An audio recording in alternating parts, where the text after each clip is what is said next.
Hello guys, welcome back to my mini vlog. तो आज जो है मैं आपसे कल जो है मेरा आरआरबी का पेपर था प्राइमरी का, तो मैं उसके बारे में कुछ बताना चाहूँगी कि हालांकि पेपर बहुत इजी था। जो पेडागोजी के क्वेश्चंस थे वो भी बहुत ज़्यादा इजी आए हुए थे, इतने ज़्यादा कि अगर किसी ने थोड़ा सा भी पढ़ा है ना तो जो है वो एग्ज़ाम क्लियर कर लेगा। और फिर मैथ्स जो थी, मैथ्स भी लगभग ऐसी ही थी कि किसी को अगर बेसिक आता है तो आप जो है ये पेपर इजीली क्लियर कर लोगे। और जीके भी ज़्यादा डीपली नहीं पूछी गई थी, बेसिक से क्वेश्चन थे। और एक दो क्वेश्चन जो हैं वो स्वतंत्रता से आए हुए थे कि जैसे रियासतों का विलय जो है कब हुआ था भारत में, तो स्वतंत्रता के पहले हुआ था या बाद में हुआ था, वो सन लिखे हुए थे। और रीजनिंग भी बहुत बेसिक थी। ओवरऑल मैं यही कहूँगी कि पेपर बहुत इजी आया हुआ था। हालांकि मैंने जो है 73 क्वेश्चंस जो हैं वो अटेम्प्ट किए हैं, क्योंकि ज़्यादा में मैं श्योर नहीं थी, तो मैं नहीं चाहती थी कि एक भी मेरा नेगेटिव मार्किंग में नंबर चले जाएं। हालांकि कुछ तो फिर भी जाएंगे ही गलत, ऐसा नहीं है कि बिल्कुल बहुत बढ़िया करके आई हूँ, लेकिन हाँ फिर भी पेपर बहुत बेसिक था, बहुत ज़्यादा। मतलब मैंने सोचा नहीं था कि आरआरबी वाले इतना प्राइमरी का पेपर इतना इजी बनाएंगे। मतलब मैं चीज़ों को डेप्थ में लेकर गई हुई थी कि शायद ऐसा आएगा, पर ऐसा था नहीं।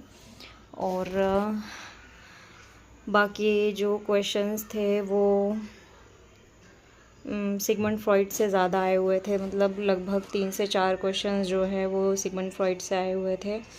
और कुछ क्वेश्चंस जो हैं मोरल वैल्यूज़ के आए हुए थे, जो कोहलबर्ग की थी। और उसमें भी आया था कि मोरल वैल्यूज़ के जो जनक हैं वो कौन है। मतलब कुछ घुमा के क्वेश्चन ऐसा ही आया था जिसका आंसर कोहलबर्ग था। और पियाजे की एज स्टेजेस आई थी कि कौन सी स्टेज है कौन सी नहीं है। और मैथ्स में तो वही सिंबल चेंज के लिए कि प्लस माइनस दिया हुआ था, उसको जो है आपको मल्टीप्लाई और डिवाइड में जो है चेंज करना था, उसके बाद आंसर निकालने थे। तो इस तरह के जो है 2 क्वेश्चंस आए हुए थे। और मतलब ओवरऑल पेपर जो है इसी तरह का आया था। तो आप मुझे बताइएगा कि आप लोगों के पेपर कैसे गए और कहाँ से आपने अप्लाई किया हुआ था। मैंने तो जो है बिलासपुर से भरा था, और पेपर देने जाने का बिल्कुल भी मुझे ऐसा लगा नहीं था कि मैं पेपर देने जाऊंगी, क्योंकि मतलब सडनली बिलासपुर, और मैं जो है वो दिल्ली से हूँ, तो मैं दिल्ली टू बिलासपुर बहुत ज़्यादा डिस्टेंस था और उस हिसाब की प्रिपरेशन भी नहीं थी। तो फिर मैंने इतना ज़्यादा सोचा नहीं था कि मतलब मैं पेपर देने जाऊँगी। लेकिन कोइंसिडेंटली कि पेपर मेरा यहीं पड़ा, और पहले से खैर इतनी प्रिपरेशन तो थी ही कि पेपर मतलब नॉर्मल तो दे ही दूँगी, और बाकी तो पता नहीं कैसा रिज़ल्ट आएगा कैसा नहीं आएगा। पर हाँ ये है, पेपर मैं अपनी तरफ से ठीक ठाक करके आई हूँ।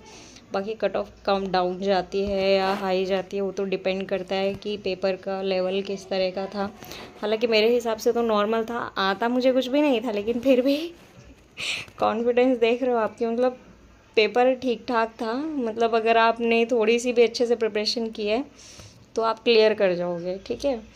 और बाकी तो भगवान ही भरोसे है, बाकी देखते हैं क्या रिस्पॉन्स आता है।